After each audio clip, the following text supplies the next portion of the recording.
שאלו אותי מקודם מה הנושא, אז אני אומר ככה, האמת, ישבתי עם עצמי, חשבתי בסך הכל איזה דבר יכול לאחד קבוצה של אנשים, כל אחד עם דעות שונות, תפיסות שונות, קו חשיבה שונה. זה ודאי, אני אתחיל לדבר חשבון, אחד לא מסתדר עם זה, גיאומטריה, המשולשים, זה מרובע, זה עגול.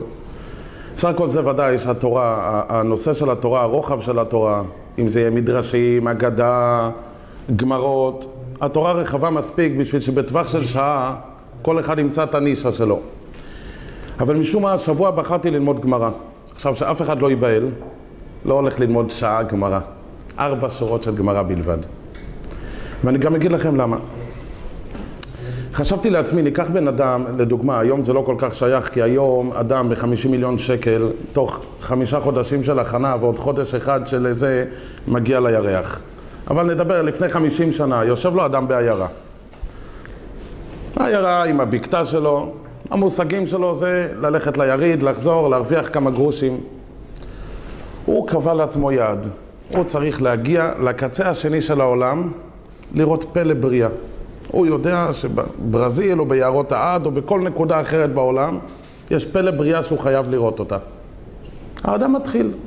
בחור בן 20, הוא יודע שלשם הוא צריך להגיע. הוא מתחיל. דבר ראשון, צריך בשביל זה כסף. עגלון לטווחים כל כך רחוקים, עולה כסף. אז דבר ראשון הוא יודע לעצמו, תקשיב, ב10 שנים הקרובות אני צריך להתחיל לחסוך. הוא מתחיל לחסוך. בשביל לחסוך, הוא צריך לוותר על הפרי בבוקר. את הרובל הזה הוא צריך בשביל הנסיעה. אז ב10 שנים הראשונות של החיים שלו היהודי יושב ומצטמצם. קשה לו, באמת קשה לו. הוא מוותר על רצונות שלו, הוא מוותר על דברים שהוא אוהב אותם. הוא קבע לעצמו יעד. הוא צריך להגיע לאותו פלא בריאה, הוא חייב לראות אותו. 10 שנים כך יום, כך יומיים, בני הבית שלו משתתפים בחוויה. תשמע, אתה רוצה במבה, במבה של שנות ה-50? היום אין. תשמע, אבא צריך לנסוע. והוא חוסך, וחוסך, וחוסך. 10 שנים רק להתחיל להתארגן לנסיעה, כמה גרושים בצד, שיהיה לו כסף. נכון? 10 שנים, הבן אדם צרר לעצמו, לא כזאת איזה, ציפה מלאה רובלים. הוא עושה לעצמו חשבון, תשמע, כמה שנים אני צריך להגיע לשמה ולשמה ולשמה. 10 שנים רק החיסכון, והוא מתחיל. הוא מתחיל את המסע. נו, הוא נוסע לעצמו עם העגלה לעיירה הקרובה. שבוע שלם רק להגיע, מתחיל חורף, מתחילים שיבושי הדרכים. שבוע שלם רק להגיע לעיירה הקרובה. הציפית מתחיל לרדת, תשמע, מתחילים להיפרד ממטבעות בדרך. זה קשה. הוא רגיל למיטה, לצריף, לתנור, בכיף אפשר לתנור בבית, לחום, לאישה, לילדים, אבל תשמע, הוא ג'וק. הוא צריך לראות את אותו פלא בריאה. יושן על רצפות, נכנס לכל מיני בקתות עלובות בדרך, גם למושגים של הבית שלו. כלום. בן אדם מוכן להקדיש מהנוחות שלו, מהחיים שלו. בשביל להגיע לאותו יעד, הוא צריך להגיע לשם. הוא ממשיך. יכול להיות שנים, ויכול להיות גם עשרות שנים למושגים של אז, כדי להגיע למדינה אחרת. לעבור ימים, אגמים, נערות, והיהודי צריך להגיע למקום אחר. לפעמים זה יכול לקחת את הדבר הזה 30, 40, גם 50 שנים, במושגים של אותם ימים, נכון? והוא מגיע היום, והוא עומד מול הפלא. אבל דבר אחד הוא שכח בבית. את המשקפיים התלת מימד. הוא עומד מול הדבר, הוא עומד מול אותו דבר שהוא 50 שנה עמל בשבילו, מוכן לוותר עליו בשביל דברים, אבל אין לו את האמצעי הוויזואלי ליהנות ולראות אותו דבר. זה משל, אבל זה גם נמשל. חשבתי לעצמי אדם, יש גמרא, הגמרא אומרת, כיוון שמת אדם, תמיד אני למדתי, כתוב, כיוון שמת אדם, הרי הוא בטל מן התורה ומן המצוות. בן אדם גומר את חייו. בן אדם מת, הוא בטל מתורה וממצוות. ממצוות אני מבין למה אדם בטל. בשמיים הוא יכול לעזור לזקנים, יכול לסחוב להם סלים. הוא אמור להעביר שם ילדים את הכביש? כלום. אבל מה זה בטל מן התורה? יש משהו אחר שעושים בשמיים חוץ מללמוד תורה? אתה יודע על משהו אחר שעושים שם? אז אני הבנתי עד היום בטל מן התורה, תשמע, בעולם הזה למדת, עמלת, שם אתה עולה לשמיים, מה שהשקעת, מה שהכנת, אבל אין לך את היצירה שלך, שם שומעים, ככה חשבתי. אתה יושב ושומע את התנאים, את האמוראים. החפץ חיים אומר דבר כזה, אדם מגיע לשמיים, מגיע לו גן עדן, הוא יושב ושומע, לומד שם תורה. בטל מן התורה פירוש הדבר, מה שלמדת בעולם הזה, עם זה, עם הנתון המינימלי הזה, למדת גמרא, הבנת למוח האנושי הקטן שלנו. אם באת עם הדף גמרא הזה לשמיים, למדת שיעור גמרא, באת עם זה לשמיים, שם יפתחו אותך הלאה. עם זה ילמדו איתך הלאה. אבל ברגע שמת האדם, בטל מן התורה. אם מה שבאת מוכן, זה מה שיש לך. עכשיו רק לחשוב, אמרתי לעצמי רגע. קודם כל הכרעתי לעצמי, אני הפעם לומד גמרא. אדם שיהיה מה לעשות למעלה, אדם מגיע לשמיים, לפעמים זה יכול להיות הגיהנום הכי גדול שלו. אדם באמת השקיע מהלך של שנים שלמות, מסע של שנים. באמת עשה מצוות. היה יהודי יקר ויהודי צדיק ועבד את השם, באמת עבד את השם. לא פגע באנשים, עשה מעשי חסד, נתן צדקה לאנשים, הכל הוא עשה. באמת מגיע לו גן עדן. הוא מגיע למעלה, וסליחה שאני אומר, בשבילו זה גיהנום. הוא יושב שם, ומה? ומה? הוא לא מבין מה קורה שם, הוא לא מבין מה מדברים שם. לכן החשיבות של השיעורי תורה, אדם צריך באמת להעריך את מה שהוא עושה, הוא מכין לעצמו, זה באמת, המשל הוא הנמשל, בשיא ההבנה שלו. אדם יושב ומגיע לשמיים ובאמת מגיע לו גן עדן. אין לו טיפת גיהנום. יהודי הזה היה אדם יקר שלא פגע בימי חייו בזבוב, עשה את כל רצון השם, דקדק על קלה כבחמורה. מגיע לו, אבל ברגע שאין לבן אדם שייכות לתורה, ברגע שאין לבן אדם שייכות ללימוד התורה, לא יהיה לו מה לעשות שם. זה כפשוטו, זה לא מפחיד. הפוך, זה מרומם את הבן אדם, אתם יושבים בשיעורים. תדעו לכם, החומר הזה אתם משמרים לעצמכם ויוצרים לעצמכם את הגן עדן שלכם. כל נקודה במשך חייכם של תורה שנגעתם בה, תיפתח לכם למעלה. זה לא רק השקעה לעכשיו, זה השקעה לטווח רחוק. אדם היום יוצר לעצמו את הגן עדן במובן האמיתי של המילה, שישב שם ויבין מה קורה. אמרתי לדוגמה, אדם זוכה בכרטיס, כרטיס למסעדה, לשבת לאכול, שתי דוגמה, אדם זוכה בכרטיס לשבת ממסעדת פאר. היהודי מגיע, אבל הוא לא יודע לאכול עם כפית. הוא עשה משהו. תגידי, זה נראה לך הגיוני שבן אדם יגיע למסעדת פאר ורק אז יתחיל ללמוד לאכול עם כפית? אבל בוא נבין דוגמה יותר פשוטה. עשית 7-8 שנות לימודים, זכית בפרס. פגישה עם ביל גייטס. הוא יושב איתך שעה ומלמד אותך איך להיות מיליארדר. אתה רוצה? רוצה? תחשוב שאתה מגיע, אתה בטח רוצה. אתה מגיע לשבת עם ביל גייטס, לא בטוח. אתה צודק. למה לא? תחשוב, אדם מקבל פרס לשבת עם ביל גייטס לפגישה. הוא יושב עם הבן אדם, כמעט אמרתי עם היהודי, יושב עם הבן אדם בפגישה במשך שעה. הכל היה טוב. הוא נתן לאיש הזה את כל התפריט איך נהיה מיליונר. הייתה בעיה אחת. מה היא? הוא לא ידע אנגלית. נפלא. הוא מגיע מישראל, קיבל פרס והוא מדבר איתו אנגלית. אנחנו היום בתורה שלנו יוצרים את הכלים לגן עדן שלנו. אבל זה רק הקדמה של הקדמה, אל תיבהלו, זה לא הנושא. אמרתי לעצמי, נלמד גמרא. אבל יש גמרא, שהגמרא אומרת ככה, קודם כל כתוב בספרי. רצונך להכיר את מי שאמר והיה העולם, למד אגדה. דברי אגדה. שמתוך כך אתה מכיר את מי שאמר והיה העולם ומדבק בדרכיו. יש גמרא ידועה במסכת סוטה. רבי אבאו ורבי חייא ברבא הזדמנו לאותו מקום. שני גדולי עולם הזדמנו לאותו מקום.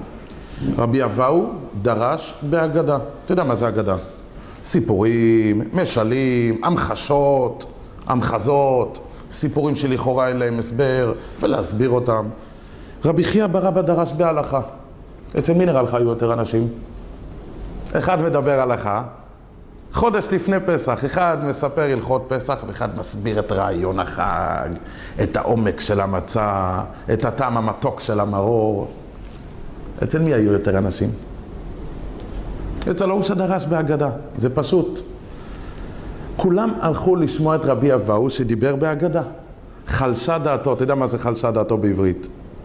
חלשה, לא היה לו נעים. חלשה דעתו של רבי חייא. אמר לו רבי אבאו, תקשיב, אני רוצה לומר לך משל. משל למה הדבר דומה? שני בני אדם, אחד מוכר אבנים טובות, יהלומים, ואחד מוכר מיני סדקית. ממי קונים יותר? תבוא עם עגלה, למכור, אתה יודע, סיכות ראש, קוקיות, גומיות. ממי קנו יותר ממנו? או מהוא שיושב בבורסה, תשמע, יש לי יהלום, אבל זה $22,000, $30,000. ממי קונים יותר? אין חולק על זה שקונים יותר ממי שמחזיק את הסדקית. אבל זה אומר שהרמה יותר גבוהה? זה אומר שאתה מחזיק נכס יותר גדול ביד? לא. אתה מחזיק יהלומים, באמת על יהלומים פחות קופצים, אבל אין חולק על זה שדברי אגדה יותר מושכים את הלב. מה פתאום באמת חכמים, עכשיו נגיע לנקודה המרכזית, באת בזמן. מה פתאום חכמים אמרו את דברי אגדה? ויש לפעמים דברי אגדה סתומים. שאם לא היינו דתיים ולא היינו מאמינים בתורת חז"ל שהיא אמת לאמיתה, לא היינו מאמינים. מה הביאור בזה? עוד מעט ניגע בדוגמה לזה. מה הפירוש של הדברים האלה?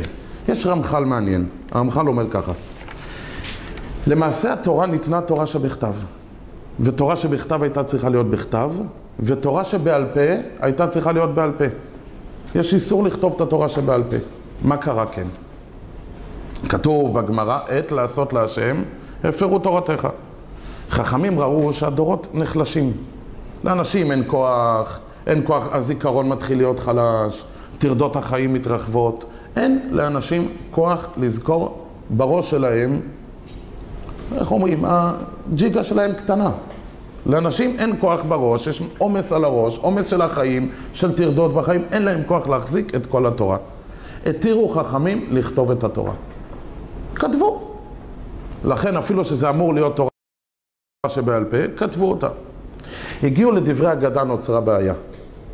דברי תורה, מה הבעיה? נכתוב את ההלכות, נכון? מעיקר הדין היה צריך להיות בעל פה, כתבנו, תזכור מה קרה, כתבנו לך. דברי אגדה היה לחכמים בעיה. דברי אגדה היה שני סיבות לחכמים שלא לכתוב. דבר ראשון, הוא אומר מצד יקר המושכלות. זה לא כבוד של הקדוש ברוך הוא, הרי דברי אגדה זה הנסתר של התורה. זה דברים נסתרים, זה הסחורה המשובחת, הטובה. לא, אין זה כבודו של הבורא שימסרו סתריו בידי אנשי מידות רעות, למרות שהם חכמים. נכון, אנשים חכמים. הם ידעו לקרוא את זה, ללמוד את זה ולהבין את זה. זה לא מכובד. לא מכובד לקחת את היהלומים של הקדוש ברוך הוא שהסתובבו בכיסים של אנשים לא ראויים. זה דבר ראשון. דבר שני, מצד עומקם, וזו הנקודה שחשובה לנו. עניינים עמוקים, יש אנשים שלא יצליחו להבין אותם. וטבעי. עוד מעט נראה, יש משפטים שאין להם שום הבנה על פניו. מה אנשים? רק אנשים עם זכות השכל, חדי הרעיון, יכולים להבין אותם.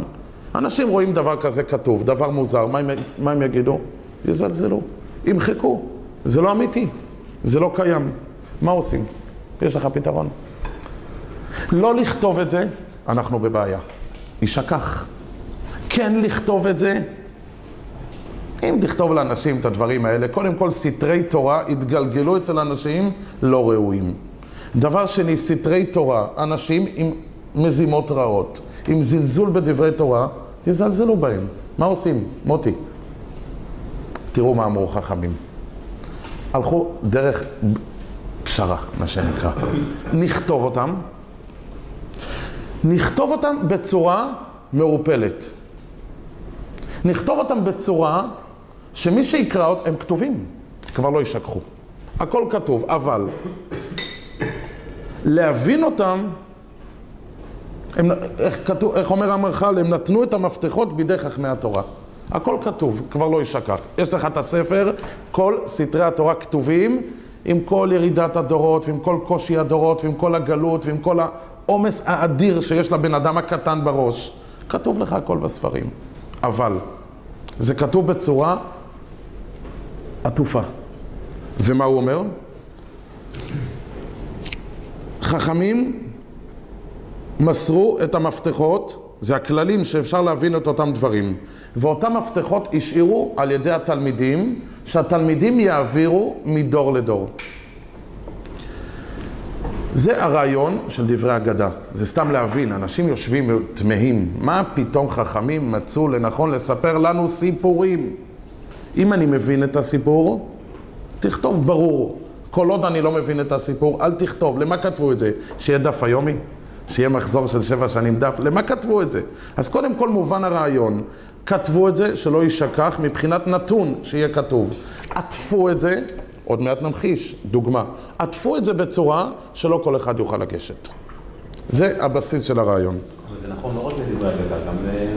נכון, יש דברי אגדה, יש באמת 2 חלקים, הוא צודק, יש 2 חלקים בדברי אגדה. יש דברי אגדה שלקחו אותם בצורת השאלות ומשלים. דהיינו, לקחו משלים בדברים קיימים. זרקו אותם על כל מיני משלים. ויש דברי אגדה שלקחו דבר קטן, כמו סיפור, נו מה היה פה? הוא ראה אותו ועשה לו, שלכאורה זה מעשה זניח. אבל טיפה תתבונן במסר שהמעשה הזה רוצה להביא לך, תבין את העומק שלו. אז שוב, לפעמים לקחו איזה סיפור בומבסטי, תשמע, האריה הזה אכל את ההוא, שאנחנו נשב, לא היה. ואכן לא היה. יש פעמים שחז"ל הדביקו את הרעיון שהם רצו בסיפור שלא היה. אבל דמויות הסיפור, או האלמנטים של הסיפור, באמת מסתירים את העומק שהם רצו להסתיר בו. ויש פעמים שהסיפור היה, אבל לכאורה, אם אנחנו נשב ונסתכל, סיפור זניח, אבל הוא מחזיק עומק.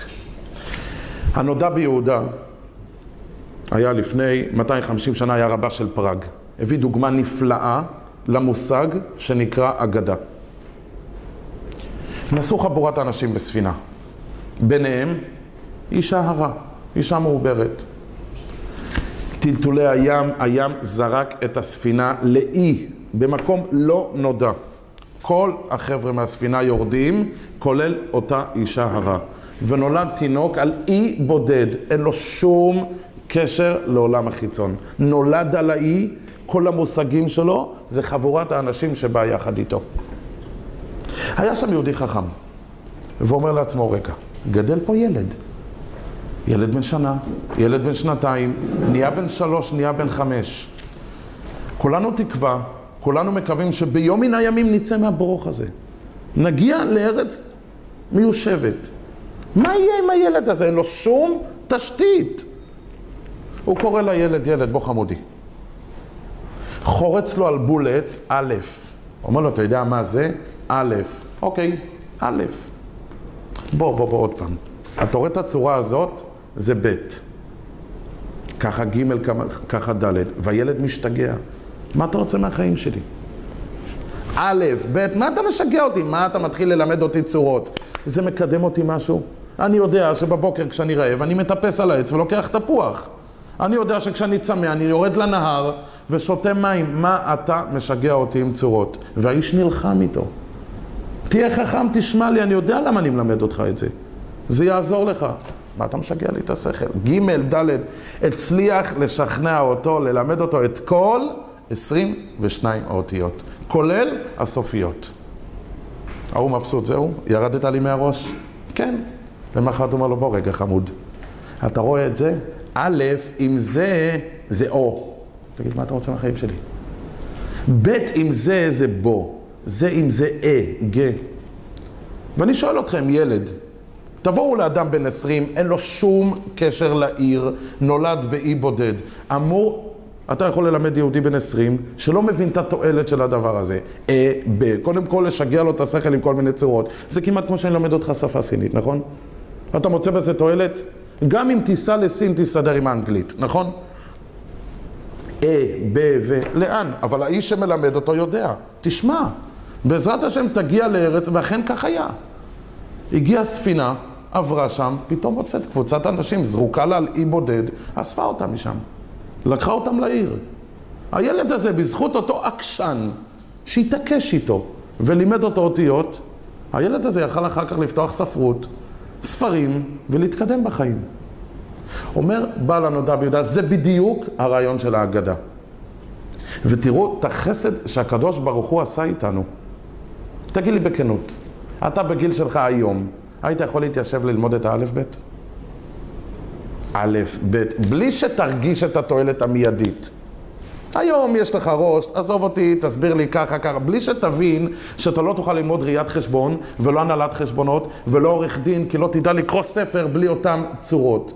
תבוא לילד, תבוא לבן אדם בן 20, לך תדפוק לו בראש אותיות. זה החסד שהקדוש ברוך הוא עשה. את האותיות מלמדים את הילד כשהמוח שלו קטן.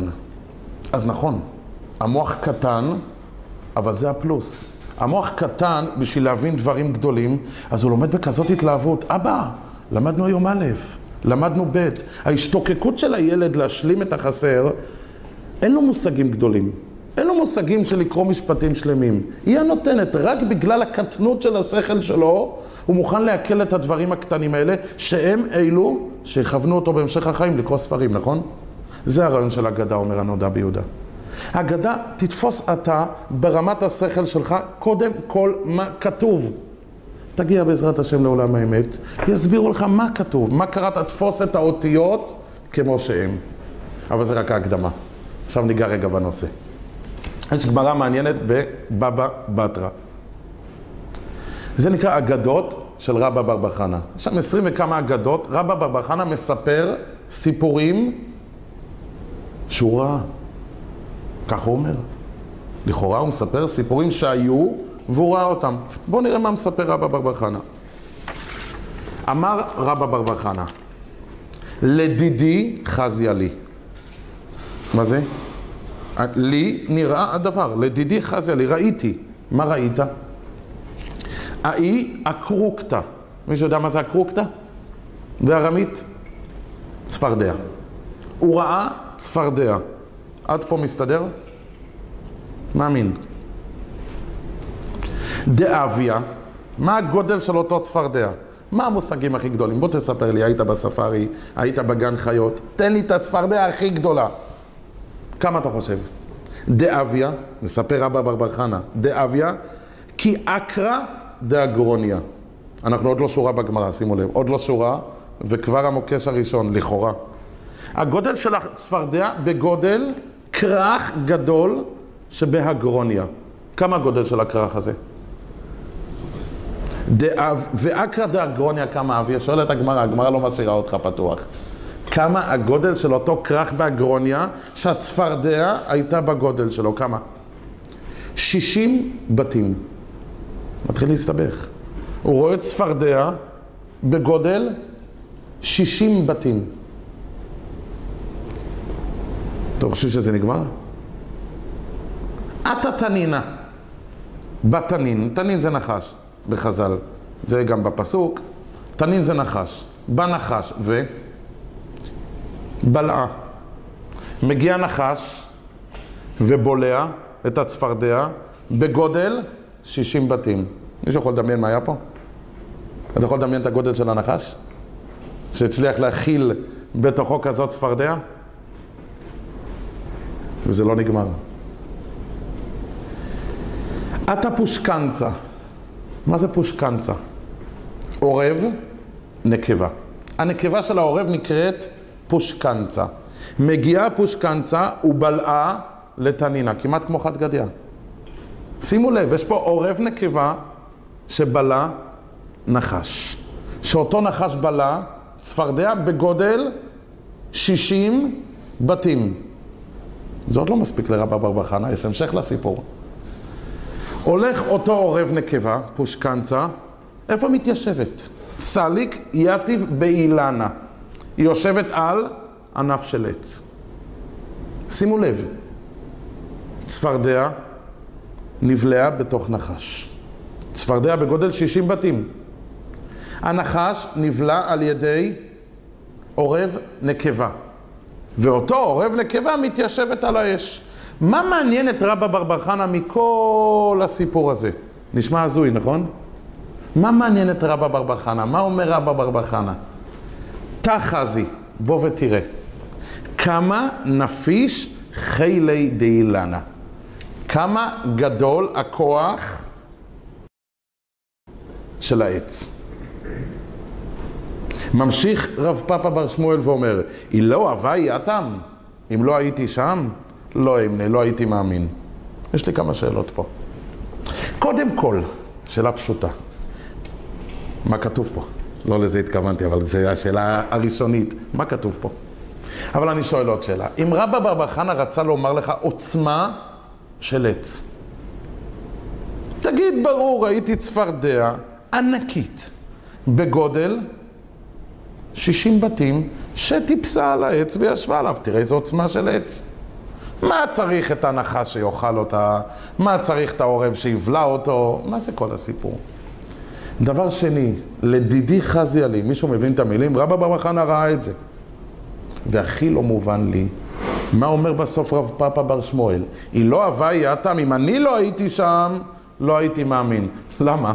רבא בר חנא אומר לדידי חזי עלי. מה אומר לו רב פאפא בפנים? אם לא הייתי שם, לא הייתי מאמין. מה קורה פה? שאלה טובה, נכון? תשמעו כיוון. סתם לפתוח את העיניים במאמרי חז"ל, להבין, וזה רק 4 שורות של גמרא. ויש כאלה עוד 10. בואו ננסה להבין שוב. את התהליך הבנת? יושב צפרדע בגודל 60 בתים. בולע אותו תנין. את אותו תנין בולעת עורב נקבה. עורב נקבה, מה הדגש? עורב זכר לא טוב. כל זה, העורב עם כל מה שיש לו, תכולתו, מטפס על האילן. והוא מתלהב, תראה איזה עוצמות של אילן. ננסה לגוע. ביצירת האדם, המלבים, היה גאון שחי לפני 150 שנה, כתב פירוש על הנח, נחים מלבים, תורה מלבים, כתב פירוש אוצרות החיים, גם על אור החיים. המלבים מדקדק בפסוקים של יצירת האדם. יצירת האדם כתוב ככה. וייצר השם אלוקים את האדם, מה המשך? עפר מן האדמה. שימו לב, הקדוש ברוך הוא יצר בן אדם, איך? עפר מהאדמה. עד פה בסדר. איך כתוב בבעלי החיים? בבעלי החיים כתוב ככה. וייצר השם אלוקים מן האדמה, כל חיית השדה. איפה נעלם האפר? אצל האדם כתוב שהקדוש ברוך הוא ברא את האדם עפר מהאדמה. את הבעלי חיים נעלם האפר. הקדוש ברוך הוא ברא את הבעלי חיים מהאדמה. מה קורה פה?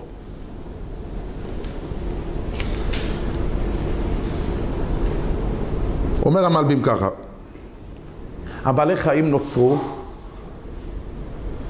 רק תן לי זווית עין עם צורי. המלבים מדייק, למה כשהקדוש ברוך הוא ברא, הקדוש ברוך הוא ברא את האדם, כתוב הקדוש ברוך הוא ברא אותו עפר מן האדמה. על בעלי חיים לא כתוב עפר. כתוב, וייצר השם אלוקים מן האדמה כל חיית השדה. אומר המלבים ככה, כשהקדוש ברוך הוא יצר את האדמה, את בעלי חיים, לקח גוש אדמה ועשה מזה בעל חי. גוש אדמה. אבל כשהוא יצר את האדם הוא לקח עפר. עפר פירוש הדבר, משהו תיכוח, משהו נפרד. חול. הקדוש ברוך הוא כשהוא ברא את האדם הוא אסף. כתוב, רש"י מביא את זה על התורה, הוא אסף מ4 קצוות, מ4 צדדים, אסף עפר ויצר את האדם. מה זה בא לבטא? את הבעלי חיים, לקח גוש אדמה נוקשה ויצר בעל חי. אצל הבן אדם, הקדוש ברוך הוא אסף עפר מ4 צדדים ויצר אותו. מה ההבדל? זה עפר ממילא וזה אדמה. הבן אדם נוצר מהעפר, התשובה היא פשוטה.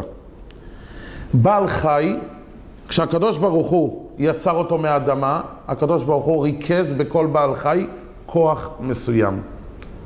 האריה הוא גיבור.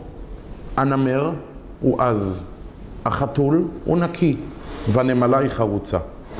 באדם, הקדוש ברוך הוא אסף עפר מכל העולם. הקדוש ברוך הוא ריכז בבן אדם את הכוחות של כל בעלי החיים שבבריאה. אדם אחד, אני, אתה וכולכם. כל אדם ואדם עוצר בתוכו כוחות של כל בעלי החיים. זה דבר ראשון, החילוק בין המילה עפר למילה אדמה. את הבעל חי הוא ריכז, אתה פה, גוש. קיבלת אתה חריצות, אתה קיבלת זריזות, אתה עזות, ואתה, כל אחד עם הטבע שלו, אדם, עפר. זה דבר ראשון, אומר המלבי"ם. דבר שני, את הבהמה לקחו מהעפר העמוק, מהגוש. את הבן אדם לקחו מהעפר המפורר. מה זה בא לבטא? הבהמה היא גוש אדמה. כל כולה אדמה. הבן אדם, שימו לב, מהעפר. הוא מנותק מהאדמה. נכון, הוא לא בשמיים. אבל הוא גם לא תחוב עמוק באדמה. הוא מפורר. הוא בין השמיים לבין האדמה. הוא מעפר. הוא לא גוש אדמה כמו בהמה. בהמה היא גוש אדמה. אין לה כלום. אדמה. חומר. הבן אדם אי שם באמצע. לא דבוק לאדמה, גם לא בשמיים. הוא בין השמיים לארץ. אותו דבר, המידות שלו. לפעמים יש לו מידות שהוא משייך את עצמו לשמיים. הוא מגלם ענווה, בושה, יראת חטא, מתגבר על המידות, ולפעמים חיה רעה, מתחבר לאדמה. אבל הוא ביניים, הוא משחק עם המידות שלו. לפעמים הוא אדם טוב, לפעמים הוא אדם פחות טוב. הוא משחק עם הטבעים שלו, עם הרצונות שלו, הוא אי שם באמצע. לכן הוא עפר, הוא לא דבוק. חילוק שלישי, שימו לב, אצל הבן אדם כתוב, וייצר השם אלוקים את האדם, עפר מן האדמה. קודם הזכירו את היצירה, את הפעול, מה בוראים אדם? מאיפה? אדם, עפר מן האדמה. קודם כל את היצירה, מה אנחנו בוראים? הקדוש ברוך הוא אומר, אדם. מאיפה?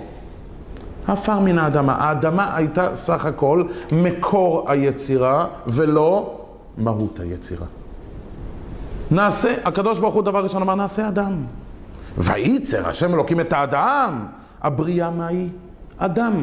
מאיפה יצרו את האדם? מאיפה היה החומרים? לקחו מהאדמה.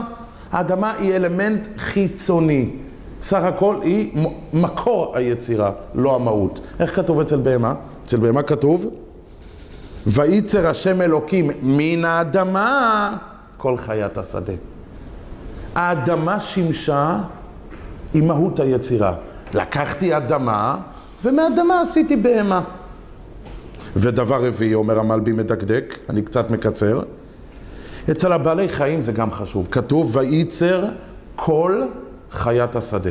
הקדוש ברוך הוא יצר את כל החיות שבשדה. איך כתוב אצל הבן אדם? נעשה אדם. בבהמות, בחיות, עושים קומפלטים. יש הבדל בין כל האריות? כולם גיבורים. יש הבדל בין כל העיזים? כולם עיזים כמו שכל השפנים שפנים. אדם זה נעשה אדם, נכון. שנינו נוצרנו מאותו מקום. כל אדם ואדם נוצר, מקור היצירה זה נעשה, אבל אדם. הקדוש ברוך הוא טבע בכל בן אדם ובן אדם כוחות, מידות, רצונות. כל בן אדם מבסט את החיים שלו לכיוון אחר. יכול להיות שני אנשים באמת יצאו מאותה נקודה, הוא שם והוא שם. זה הבדל בין בן אדם לבעלי החיים. נעשה אדם. אדם הוא יצירה אחת. הקדוש ברוך הוא ברא את העולם בשבילך. מה אכפת לך שעומד לידך השני? גם בשבילך הקדוש ברוך הוא ברא את העולם. כל אדם צריך לחוש, היצירה היא בשבילו, כי באמת זה ככה. זה שהחיים שלו מובילים אותו לשם, זה לא קשור אליך, כמו שזה שהחיים שלך הובילו אותך לשם. הקדוש ברוך הוא נתן לכל אדם את הכוחות, את הבחירה ואת הרצונות, למקם את עצמו בעולם הגדול, כמו הכוחות שלו, כמו הרצונות שלו וכמו הטבעים שלו. נעשה אדם. היצירה הייתה בודדת. כל אחד הוא בן של הקדוש ברוך הוא בודד. אצל החיות, כל חיית השדה. על כל פנים, מתוך המכלול של הדברים יוצא, כל אדם נמצאים בתוכו. הקדוש ברוך הוא בכוונה ברא אותו עפר, כי הוא לקח את כל כוחות בעלי החיים ומיקם באדם. האדם כולל בתוכו את כל כוחות בעלי החיים. אגב, כתוב במדרש, בשעה שהקדוש ברוך הוא ברא את בעלי החיים, את האדם, הקדוש ברוך הוא נמלך במלאכי השרת. אגב, זה רש"י מביא, הקדוש ברוך הוא נמלך, מתייעץ במלאכי השרת. איפה זה כתוב בתורה? נעשה אדם. הקדוש ברוך הוא אומר נעשה אדם. שימו לב, רק קצת התבוננות. המילים נעשה אדם יכולים להוביל כל אחד לטעות כביכול. הקדוש ברוך הוא עשה עם עוד מישהו. נעשה זה לשון רבים. אומר רש"י, הקדוש ברוך הוא נתן שינה. מילים נעשה אדם נתן לאנשים לטעות כאילו הוא יצר את הבן אדם עם עוד מישהו. והכל כדי ללמד אותנו דרך ארץ, ענווה. נעשה אדם, נכון. גם כשאתה בא לבית, גם שההכרעה תהיה בסופו של דבר שלך. תן תחושה לשני, תתייעץ. אתה יושב עם חבורת אנשים, נכון. המילה האחרונה תהיה שלך, תכבד, תהיה ענב, תשאל, מה דעתכם? כן או לא? זה אגב, הקדוש ברוך הוא אומר, נעשה אדם. הוא שואל את מלאכי השרת. אמר להם, נעשה אדם. מה עונים לו מלאכי השרת? מה טיבו? מה זה הדבר? אתה רוצה לברוא אדם? מה זה? מה זה הדבר הזה? אומר להם הקדוש ברוך הוא, מה זה הדבר הזה? חוכמתו מרובה משלכם. הבן אדם הזה חכם יותר מכם. כבר נהייתה סקרנות למלאכים. מקודם היה מה זה? חוכמתו. אני הולך ליצור יצירה יותר חכמה מכם. הקדוש ברוך הוא גם הוכיח להם את זה. כתוב במדרש, הביא לפניהם את הבהמה, את החיה ואת העוף. הקדוש ברוך הוא מעביר לפני המלאכים את כל בעלי החיים. אמר להם, מה שמו? הוא מביא את האריה, שואל את המלאכים, מה זה?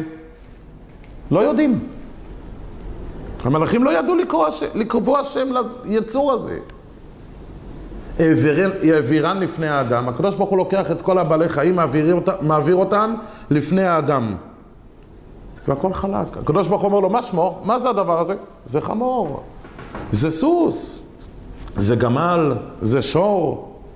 אומר לו הקדוש ברוך הוא לבן אדם, אתה מבין בשמות? מה השם שלך? מה אתה? אומר לו בן אדם, אני אדם. ולמה אדם? נבראתי מן האדמה. ראוי לקרוא לי אדם. הקדוש ברוך הוא רואה שהבן אדם יודע לתת שמות לכל בעלי החיים, יודע לתת שמות גם לעצמו. אומר לו הקדוש ברוך הוא, ואני מה שמי? כביכול הקדוש ברוך הוא שואל את הבן אדם, אתה מבין בשמות, מה השם שלי? אומר לו אדם, לך נאה להיקרות א' ד' נ' י'. ולמה? אתה אדון לכל בריאותיך. אני רוצה להבין. היה שמות לסוס? כשהגיע הסוס לשם, ידעו שהוא סוס, היה לו שם? לא. הקדוש ברוך הוא כתוב שנתן לבן אדם לקבוע שמות לכל החיות. איך הבן אדם ידע שזה סוס וזה גמל, ואיך המלאכים לא ידעו? מה כתוב פה? חוכמתו גדולה משלכם. איך? למה? הבן אדם המציא, אתה סוס, אתה גמל, אתה שפן, אתה עז. מה קורה פה? התשובה היא פשוטה. הבן אדם קיבל את הכוחות של כל הברואים. כך אמרנו. הקדוש ברוך הוא יצר אותו אפר. אסף את כל העולם, את כל אפר העולם, ויצר אותו כדי שיהיה בו את הכוחות של כולם. האדם מתבונן ואומר, רגע, זה, הכוח הזה אצלי הוא כזה, אתה גמל. זה, אתה אריה. אתה סוס. הבן אדם קבע שמות לכל הבעלי חיים לפי התכונות והטבעים שהוא מצא אצלו שנמצאים. אז מובן, למה מלאכים לא יכלו לעשות את זה? למלאכים יש מידות? למלאכים יש טבעים? יש רצונות? יש להם חיכוכים? יש להם מידות רעות או טובות? לכן הבן אדם יכול לקבוע שמות והם לא. זה החוכמתו מרובה משלכם. עכשיו ננסה להבין את הרעיון של הגמרא הזאת. איך זה מתחיל? אומר רבא בר בר חנה, לדידי חזיה לי, איך קראנו לו? הקרוקתא. מה זה היה מותי? צפרדע. מה זה הצפרדע? בוא נחשוב. אנחנו הפנמנו. כל טבע שיש בבעלי החיים נמצא בבן אדם. נפלא. מעבר לזה יש עוד נקודה. מישהו יכול להסביר לי מה הטבע שמאפיין את הצפרדע?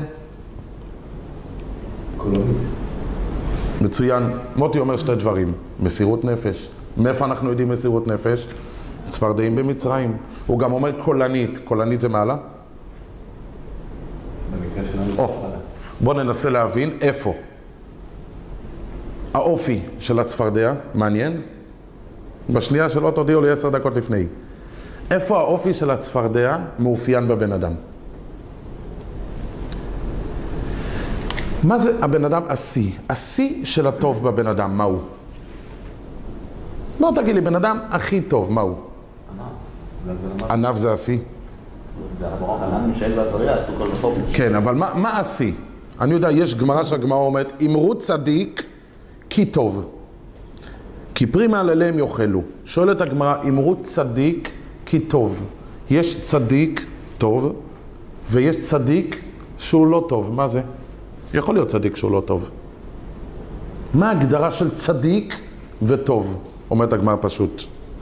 מישהו טוב לשמיים וטוב לבריות, זה צדיק, טוב לשמיים, הוא גם טוב.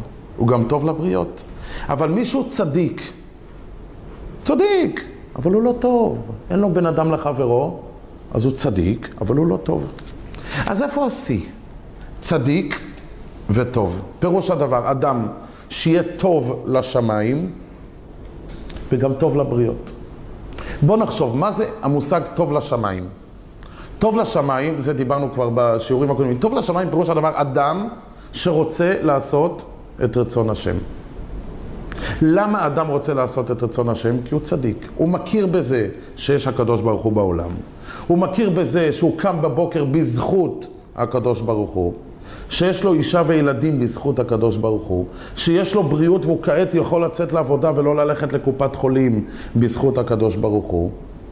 שהכל ברוך השם זורם לו על מי מנוחות. הוא מכיר שיש הקדוש ברוך הוא. מה עושה בן אדם שמח? שר. מזמר. הצורה לשבח ולזמר לקדוש ברוך הוא, יש אנשים, שמחה, הקדוש ברוך הוא, תודה, יש אנשים כאלה. יש אנשים שקמים בבוקר, אז יש כאלה שאומרים, מודה לפניך מלך חי וקיים. יש אנשים, מודה אני לפניך, מתלהבים. הקדוש ברוך הוא נתת לי הכל. יש צורה לשיר ולזמר לקדוש ברוך הוא, לעשות את המצוות, לעשות את רצון השם. כל אחד עושה את זה באופן שלו. אבל הרעיון הוא טוב לשמיים, פירוש הדבר, מכיר את מה שהקדוש ברוך הוא עושה עבורו ומשבח ומזמר. זה הרעיון של הצפרדע שהיא כל היום קוראת בקול. עוד מעט. יש עוד חלק טוב לבריות. מה זה טוב לבריות? אני טוב לך. איפה השיא שאני טוב לך? איפה השיא? שאני מוכן לתת לך 100 שקל כשנשאר לי בארנק 2,000? לא. כשאני מוכן לתת לך 2,000 ולא נשאר לי כלום, עדיין לא. נשאר לי הבית, נשארה לי המכונית, נשאר לי... השיא הוא בן אדם שמוכן לתת את מה שיש לו בשביל השני. מה הדבר המקסימלי שיש לכל אדם ואדם? שאם הוא מוכן לתת אותו לשני, פירוש הדבר שאתה טוב לבריות באופן המקסימלי ביותר. את חייו, מצוין. אדם שמוכן לתת את החיים שלו עבור השני, זה השיא של טוב לבריות. אני מוכן לתת לך את הקיום שלי, את המהות שלי, את כל מה שיש לי למעשה, אני מוכן לתת בשבילך. הצפרדע, אם נתבונן, כוללת בתוכה את שתי הכוחות האלו. בוא נראה. יש ברייתא, אתם יודעים מה זה פרק שירה? פרק שירה זה כל מה שבעלי החיים אומרים ומשבחים את הקדוש ברוך הוא. יש ברייתא לפני הפרק שירה, נשמע מה כתוב בה.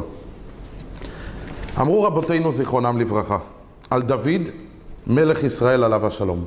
דוד המלך גמר את ספר תהילים. ספר השירים שהוא משבח ומזמר לקדוש ברוך הוא.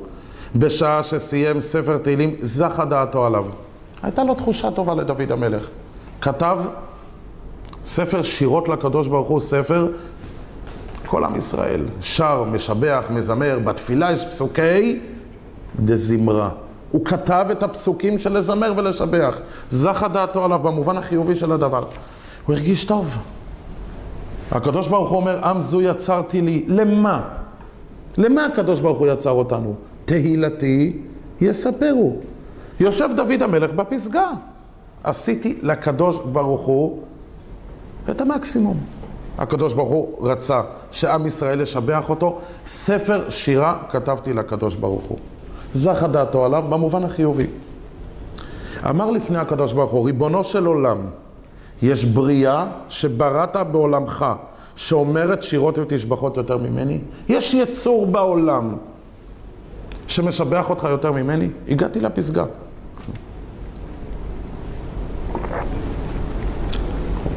באותה שעה נזדמנה לו צפרדע אחת. הפושקנצה המדוברת הזדמנה לדוד המלך. מה היא אומרת לו? אמרה לו, דוד, אל תזוח דעתך עליך, שאני אומרת שירות ותשבחות יותר ממך. שימו לב, דוד המלך כותב ספר תהילים, ספר שלם של שירות ותשבחות. באה צפרדע מהביצה, מלוכלכת, מטונפת. אני אומרת שירות ותשבחות יותר ממך. אתם חושבים שהיא נרגעה? זה הכל? ולא עוד. אלא כל שירה שאני אומרת, ממשלת אני עליה 3,000 משלים וכולי. לא נגמר. מה היא אומרת לדוד? אתה משבח? אני יותר. וזה לא נגמר. ולא עוד, אלא שאני עוסקת במצווה גדולה. הצפרדע הקטנה הזאת שמקרקרת כל היום, בין השאר גם עושה מצוות.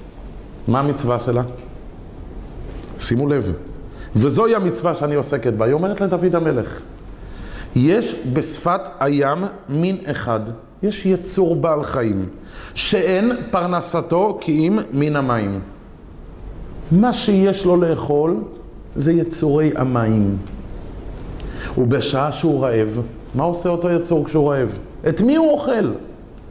נוטלני ואוכלני. אני הצפרדע. הקדוש ברוך הוא זן ומרחם על כל הבריות שלו. הוא ברא יצור שיושב במים. ומי המזון של אותו יצור? אני הצפרדע.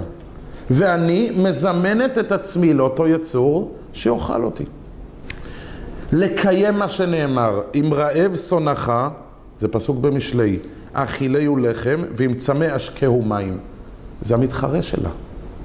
היא גם רוצה להתקיים, היא גם רוצה לחיות. המים זה גם מקום שלה. ועם הכל היא נותנת את עצמה לאותו יצור, כי הקדוש ברוך הוא החליט וקבע בסדרי הבריאה שמה האוכל של אותו יצור? הצפרדע. שימו לב. הצפרדע מבחינת שירות ותשבחות יותר מדוד המלך. ככה היא אומרת לו. אז טוב לשמיים יותר מדוד המלך. אמרנו, הפסגה שטוב לשמיים זה להכיר בצדקת הקדוש ברוך הוא בטוב שהוא עושה. איך אדם מבטא את אותו טוב? שירות ותשבחות. מעשים טובים, תורה, חסד, מצוות. דוד המלך חשב שהוא בשיא, הוא בפסגה. כתב ספר תהילים, ספר שירות ותשבחות. אומרת לו, הצפרדע אני יותר ממך. טוב לשמיים, בינתיים היא בשיא. גם טוב לבריות. הצפרדע הזאת נותנת את עצמה, את החיים שלה, את הקיום שלה, לאותו יצור שהקדוש ברוך הוא קבע שאין לו מה לאכול, אלא הצפרדע. מה מסמלת אם כן הצפרדע? את הפסגה ואת השלמות של הטוב. את המקסימום של הטוב שמצוי באדם. טוב כלפי הקדוש ברוך הוא וטוב לבריות. ונקודה נוספת יש בצפרדע כמו שמותי הזכיר. חנניה, מישאל ועזריה, נבוכדנצר העמיד צלם ואומר להם להשתחוות. למה הם לא השתחוו? מה הייתה ההתלבטות של חנניה, מישאל ועזריה? יש גמרא ידועה, גמרא אומרת, נשאו קל וחומר בעצמם. אם הצפרדעים במצרים נכנסו, כתוב, לתנוריך ומשארותיך. מה זה משארותיך? העוגות החמות. ככה תנוריך, היית אומר, הם נכנסו לתנור כשהוא היה כבוי. אחרי 6 שעות הפעלה, התקרר, נכנסו. תנוריך ומשארותיך. פירוש הדבר שהם נכנסו לתנור ולעוגה. אם התנור יש בפנים עוגה, פירוש הדבר שהוא רותח. נכנסו לתנור. מה הייתה ההתלבטות של חנניה, מישאל ועזריה? חנניה, מישאל ועזריה התלבטו בדבר פשוט. למעשה כתוב במפרשים שלא היה להם חובה למסור את הנפש. אם היה להם חובה למסור את... זה לא היה צלם, נבוכדנצר רק העמיד דמות לכבד אותו. על כל פנים הייתה להם התלבטות אחת. הקדוש ברוך הוא אמר וחי בהם. הקדוש ברוך הוא אסר לאדם להמית את עצמו. החיים יקרים. מי אמר שמוטל עלינו עכשיו? שוב, הקדוש ברוך הוא לא קבע בעולם ולא ציווה על אדם שום דבר מעבר לכוחות שלו.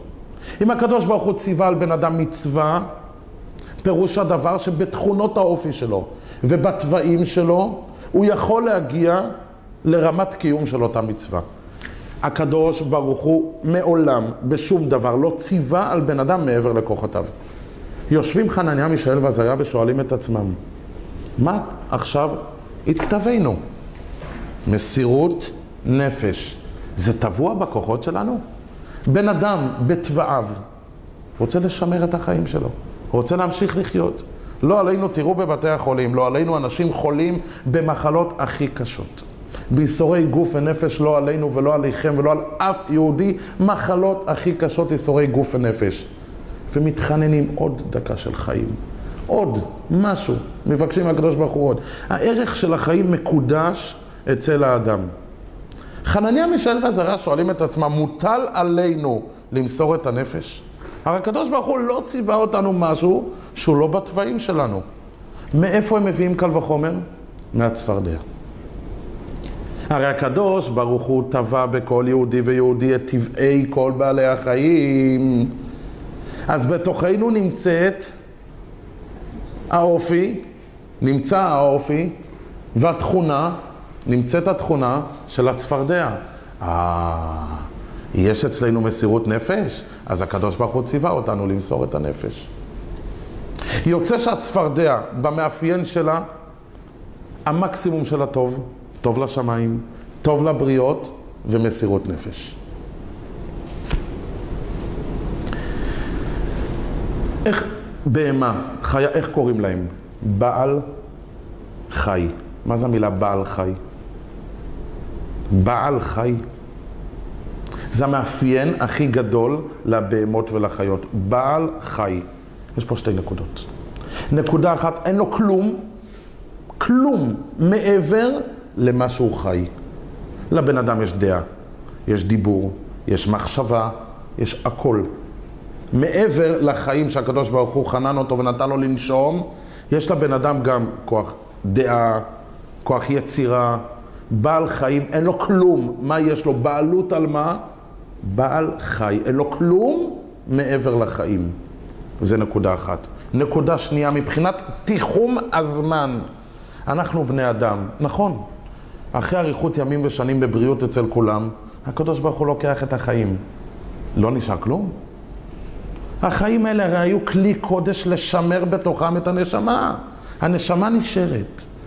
הגוף הטכני הזה, ששימר במשך חייו, היה כלי קודש לשמר את הנשמה, הלך ונשארת הנשמה. יש לבן אדם מעבר לחי שבו, אבל אצל בהמה. יש לך גמל שמת, מה זה עכשיו? גוש בשר, זה לא גמל. הבעל חיים, מהותו, גם תיחום הזמן רק שהוא חי, אין לו כלום מעבר לחיים, וגם בחיים עצמו אין לו כלום חוץ ממה שהוא חי. ואם את זה הצפרדע מוכנה לתת, אז את כל מה שיש בבעל חי, היא לא משאירה לעצמה כלום. את הכל היא נותנת לזולתה. אז הצפרדע זה השיא של הטוב. נכון?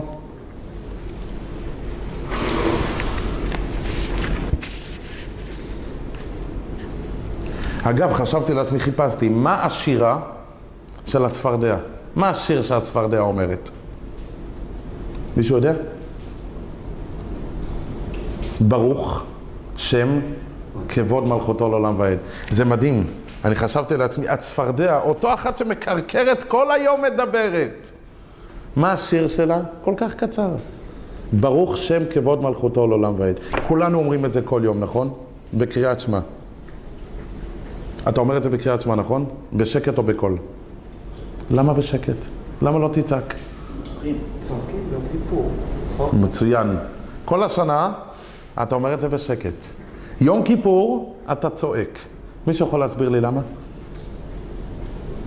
זה מלא דרגה.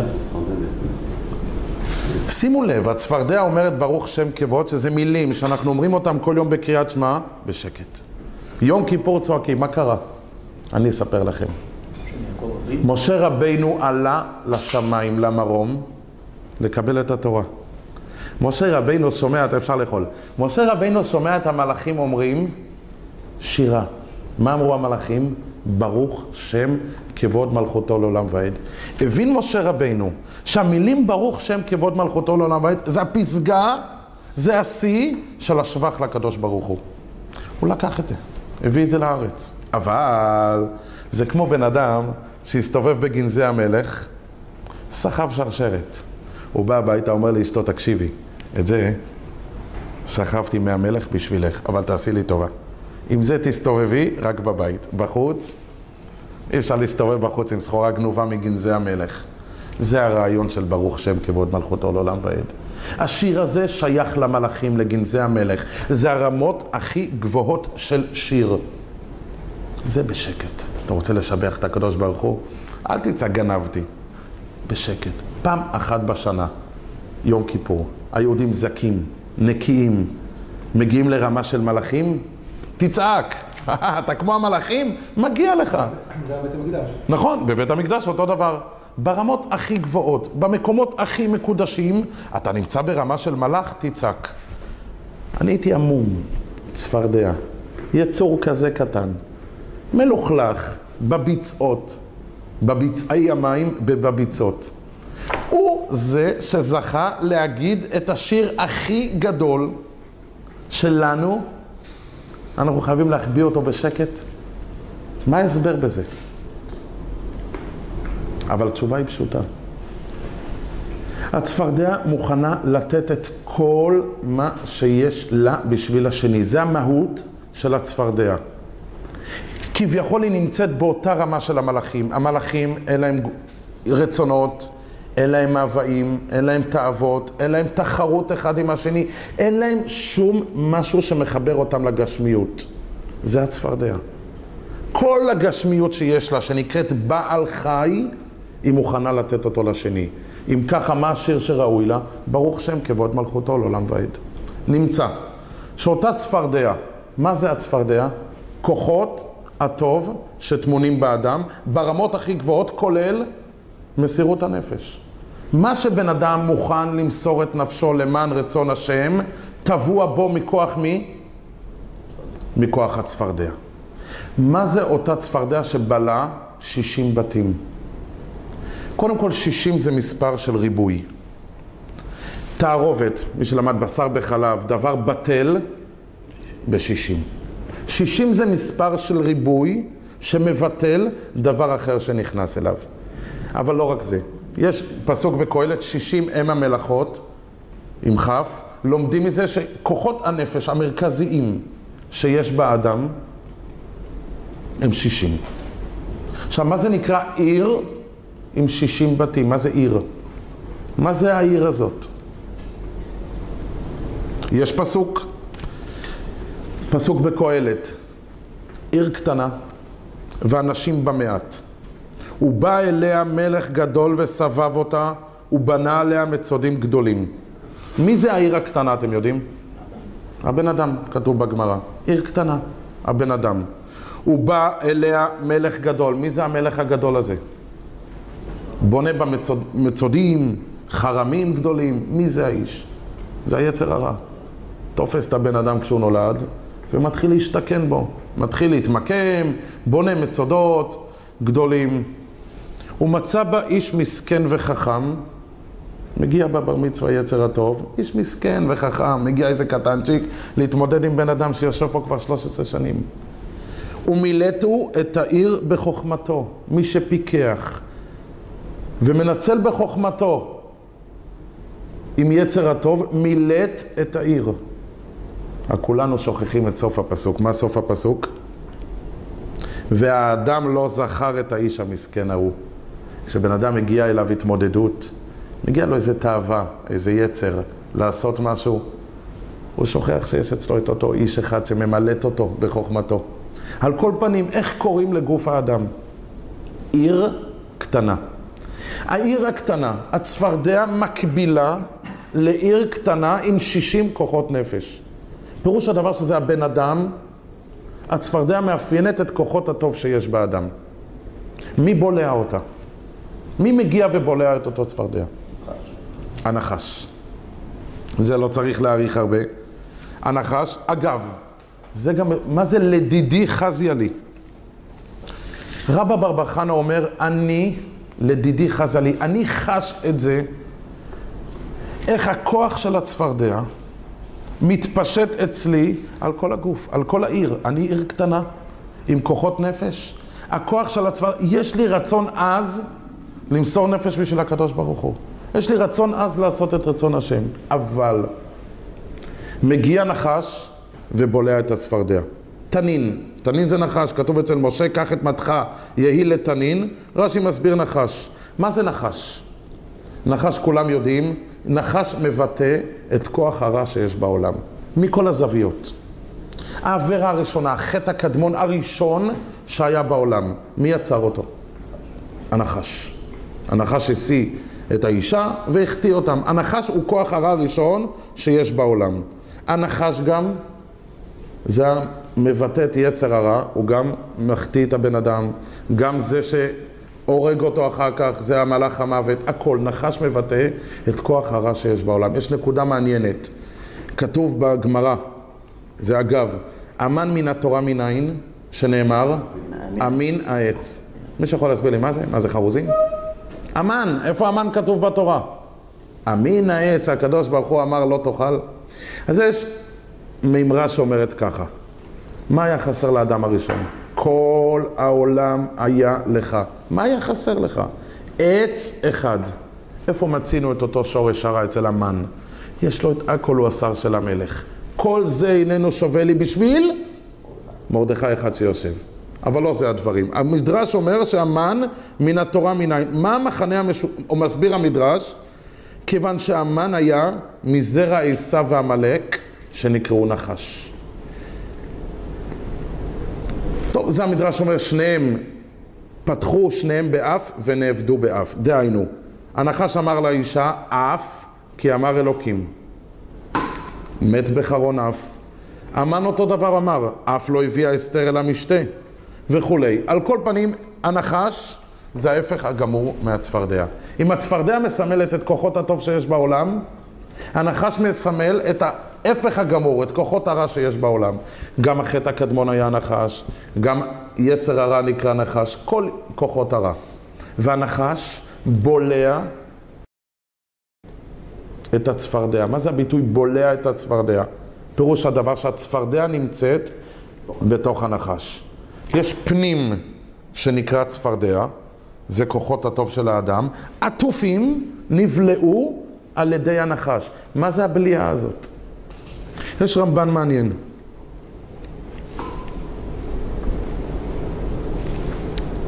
הרמב"ן אומר על הפסוק, ומל השם אלוקיך את לבבך. למה הקדוש ברוך הוא צריך להסיר, למול? מה זה למול? להסיר את העורלה, את הקליפה, את הכיסוי. למה הקדוש ברוך הוא צריך למול לנו את הלב? אומר הרמב"ן ככה, מזמן הבריאה הייתה רשות ביד האדם לעשות כרצונו, לבחור לעצמו, אם להיות צדיק או להיות רשע. ולמה? כדי שיהיה לבן אדם הזכות לקבל שכר. זה גם הערכנו בשיעור ההוא. הבן אדם, מכוח הבחירה שלו, זכאי שלא יהיה נעמה דקיסופה. נעים לך לבוא למסעדה כמו שנורר ולבוא, תביאו לי אוכל? אתה רוצה להיות מוזמן, אתה רוצה לקבל כרטיס.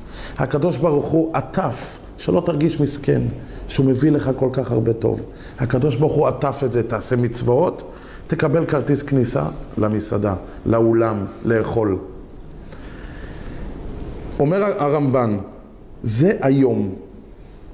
הקדוש ברוך הוא נתן לבן אדם טוב ורע כדי להוביל לקבל שכר. אבל לעתיד לבוא, הטוב יהיה טבוע בטבע האדם.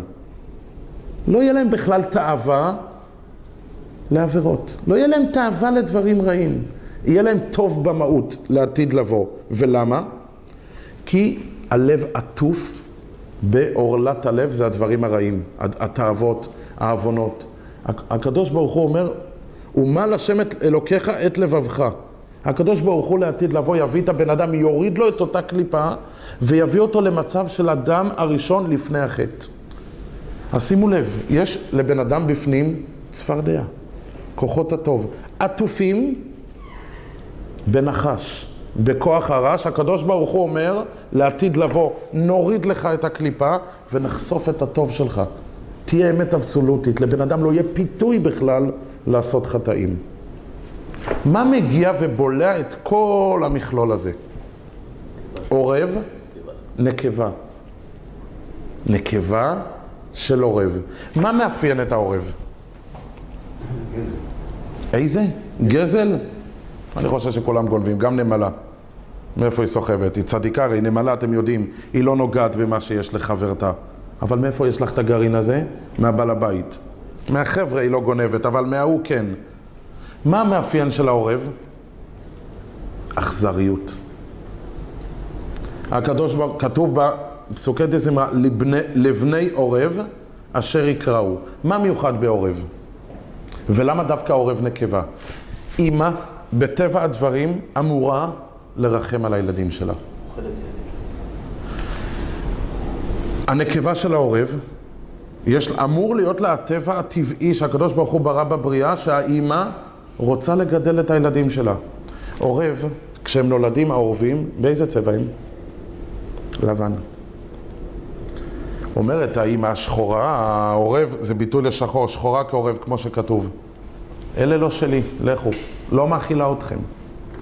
והקדוש ברוך הוא אומר לבני עורב אשר יקראו, אני מאכיל את כל הברואים שלי כמו בני העורב. הם צורכים, הם צועקים, הם רוצים אוכל. כתוב שהקדוש ברוך הוא ממציא להם בתוך הצואה שלהם תולעים, שיהיה להם מה לאכול. עורב זה סמל האכזריות. כן? השיא של האכזריות זה העורב הנקבה. האימא מטבעה אמורה להיות הטובה שדואגת לילדים שלה ולגדל אותם. ופה היא מזניחה אותם. איך בן אדם מתמודד עם הדבר הזה שעטוף? יש לו בפנים צפרדע שעטופה בנחש. הנחש משכנע אותו, תשמע, תעשה עבירות, תהנה. צריך להתאכזר. בן אדם צריך לקחת את כוח האכזריות, להתאכזר על הרצונות שלו. נכון, הנחש מפתה אותך שעכשיו כיף, אבל אל תשכח שיושב בפנים צפרדע. איך בן אדם חושף את הצפרדע הפנימית שלו? אני אקצר. איך בן אדם חושף את הצפרדע הפנימית שלו שעטופה עם הנחש? יש לו כוח של טוב, טמון בפנים שיא של הטוב. מגיע הנחש, הוא השיא של הרע, ופשוט בלע. עטף לו את הלב. בתאוות, ברצונות לחטא. איך מתמודדים? רק עם אכזריות. בן אדם כפשוטו צריך להתאכזר, כמו שאמרנו, בן אדם שיש לו יעד להגיע לאיזה פלא בסוף העולם. הוא מתאכזר על הרצונות שלו, היום הוא מוותר על זה כי הוא יודע, אני צריך כסף. מחר הוא מוותר על זה כי הוא יודע, אם אני אחפש את הנוחות אני לא יוכל להתקדם. בן אדם צריך לדעת שבשביל להגיע לטוב צריך לוותר. יש דברים בחיים, מאוויים, רצונות שצריך לוותר. כביכול בן אדם צריך לקחת את טבע האכזריות שיש לו ולהתמודד. להתמודד מול אותו נחש שציפה לו את הצפרדע. שואל רבא בר בר חנה, איך מצליחים לעשות את זה? שימו לב אם כך, בן אדם מורכב, אנחנו מסיימים, בן אדם מורכב בפנימיותו, אני אקצר, מהצפרדע, מכוחות הטוב. אותה צפרדע עטופה בנחש שהוא כוח הרע. איך מתמודדים? אדם צריך להתאכזר. בן אדם קם בבוקר הוא רוצה לחטוא. יש לו תאווה לדבר מסוים, צריך להתאכזר על הרצונות שלו. איך בן אדם רגיל מצליח להתאכזר על הרצונות שלו? זה רבא בר בר חנה שואל, איך מצליחים לשמר מציאות כל כך מורכבת? כל כך הרבה כוחות פנימיים, תחרותיים של האדם. אומר רבא בר בר חנה, אתה יודע? איך העורב, כוח העורב, אמרנו זה אכזריות, איך בן אדם יכול להצליח לשלוט ולהתאכזר? זה בסך הכל לא אכזריות. זה להוריד את הקליפה ולחשוף את הטוב האמיתי שלו. איך הוא מגיע? סליק יתיב באילנה. הוא צריך ליישב את דעתו ולסמוך באילן החיים. מה זה אילן החיים? עץ חיים היא למחזיקים בה. התורה היא עץ חיים. היא נותנת חיים למי שסומך את ידו בה. יתיב סליק באילנה. אתה רוצה לשמר, להצליח, להתאחזר. אתה רוצה להצליח להתאחזר על הטבע שלך, על הטבעים שלך שמושכים אותך לכיוונים לא טובים? תתאפס בתורה. תתאפס בקיום המצוות, בציוויים של התורה, במה שהתורה מבקשת ממך. אז אדם זוכה לשבת על האילן, על עץ החיים. אז אדם מצליח, זה רק האילן נותן כוח לעורב להתאחזר על רצונות הגוף.